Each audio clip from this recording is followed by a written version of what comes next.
Yan yung sinimentong balon na. Wala akong balita kung buhay pa yun sa kulungan, pero nangyari po ito 20 years ago. Ano nga ba ang malagim na sinapit ni Cecil? Mula sa kamay ng sariling ama, ang totoong crime story na siyang magpapakilabot sa iyo ngayong gabi. Ang babae sa balon. Dito yung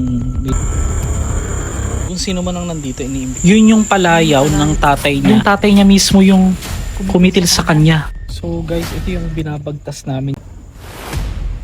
Papunta dun sa balon kung saan po nakita na yung aking classmate dati. Yan, tas dito yung side ng family nila nakatira. Hindi ito gawang kwento. Nangyari ito since elementary. Ano muna tayo ngayon? Crime story mga master. Ngayon, yung classmate ko na yun, itago natin sa pangalang Cecil. Pero mga master, wait lang, bago natin simulan ng panonood, gusto ko lang ipaalala na itong episode na ginawa ko ay ako ang nakaisip originally, at pagka meron kayo nakitang kagaya nito na lumabas dito sa Facebook o sa YouTube, alam nyo na, ginaya. Bago mo simulan ng panonood ay bilang suporta, paki-follow na to, paki-like at i-share. Buong video po ito, hindi po ito reels lang mga master. Enjoy watching at sabay-sabay tayong kilabutan sa story ni Cecil. Lagi yung mga master lagi siyang uma-absent. Tapos minsan nakikita ko siyang mag-isa lang. Pero honestly guys, nakakalaro ko siya dati. Nagja-jackstone kami. Oo, hindi kayo nagkakamali. O, ibabash nyo na naman ako. Si master ka lang, bakla. Wala ka pa kailan may pera. Ikaw. Tapos, yun na. Ito yung way papunta dun sa kanila. Ituturo ko eksaktong lugar kung saan inilagay itong si Cecil. So, way back 1990s ito, kasi elementary pa nga ako noon. Meron siyang isang best friend na pangalan ay Janice. Actually, best friend cousin sila magkamag-anak.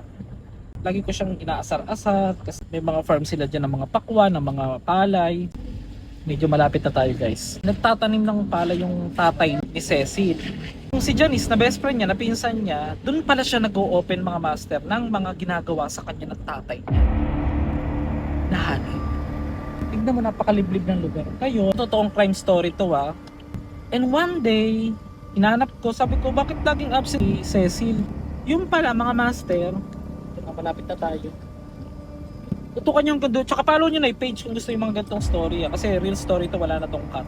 Yung pala, nung huling pasok na pala yun, yung huling araw na makakalaro ko siya sa jackstone. Parang kakulitan ko yun dati, kaklose ko yun Hindi ko akalain sarili niyang tatay ang walang iya sa kanya. Kaya nga naniniwala akong may demonyo. Alam niyo kung bakit?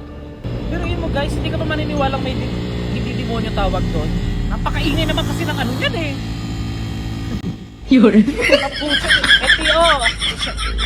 Sorry guys hindi na kasi bawal yan Naka-open pipe kayo Dali lang. Yan, sinarado ko na muna, nanggigigil na ako Shoutout sa iyo NTO.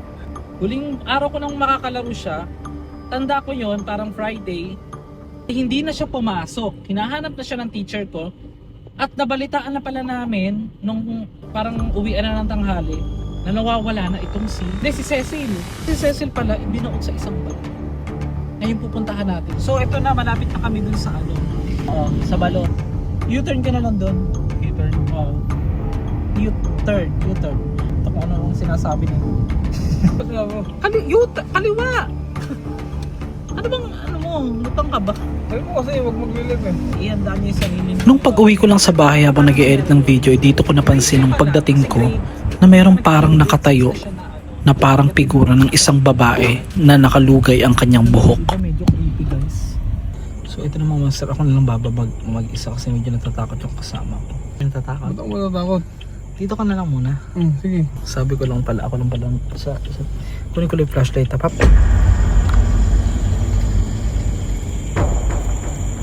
Ito yung mga master. Kaya lang masyado nang masukal Yan yung sinimentong balon na kung saan siya malapit na. Kung saan siya mismo nakuha itong si Cecil.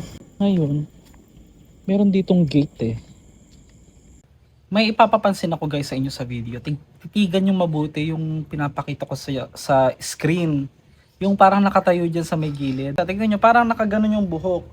Ang naalala ko nung kinuha nga itong si Cecil, ito hindi naman sa ma-connect ko lang Nasa sa inyo naman yung kung maniniwala kayo o hindi. Nakaganon yung buhok niya, nakatabon lahat as in. Syempre pagka binaong ka sa balon, may tubig yun, 'di ba? Nung inahon kasi siya, may tubig pa, may, I mean, basta titigan nyo yung nakikita nyo dyan sa video, di ba? Ganyan ang titigo, yung nakaganyan, no? Huwag kukurap. Wait lang mga master. Meron ditong gate na dati nilang gate. Tapos dito yung may lutuan sila dyan. Ang abandon na siyang eh. Ito. Ayan pa yung gate. Ayan. Hindi ka na makakapasok dyan kasi matagal na yan guys. Titigang mabuti ang parang nakatayong babaeng ito sa pagitan ng dalawang punong mangga.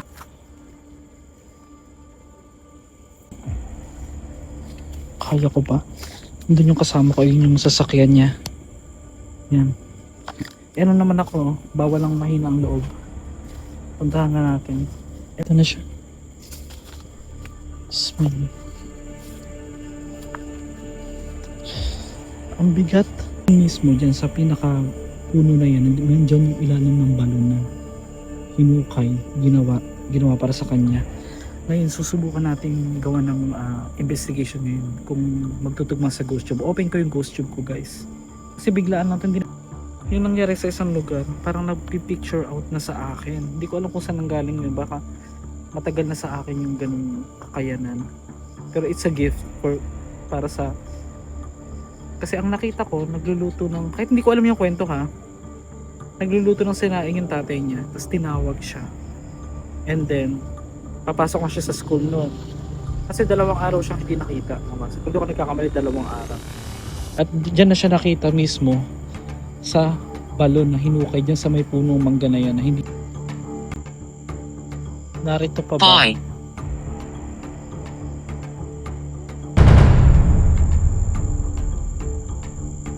Yun yung palayo ng ano, tatay niya. May tatay niya mismo na kumitil sa kanya. Tinatawag mo ba ang tatay mo? Nandiyan ka pa ba? Cecil? Pwede ka bang magbanggit ng anuman kung anong gusto mo ipahiwatig matapos ang 20 years? And Yung tita niya, dun din siya nag-o-open. Bukod dun sa pinsan niya, yung tita niya. Yung mama ng pinsan niya. Dun siya nag-o-open sa auntie, yung auntie. Hanggang ngayon ba naghahanap ka pa rin ng hustisya kahit nakulong na ang iyong tatay? I don't know. Indignant. Indignant. Guys, ano yung indignant? Pakipolo. It's dark.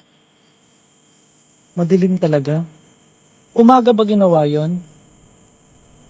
Umaga ba ginawa sa'yo ng sarili mong tatay?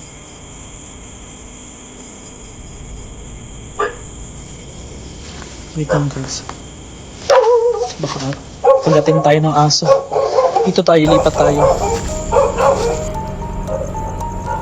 Hindi tayo makababa dun guys eh.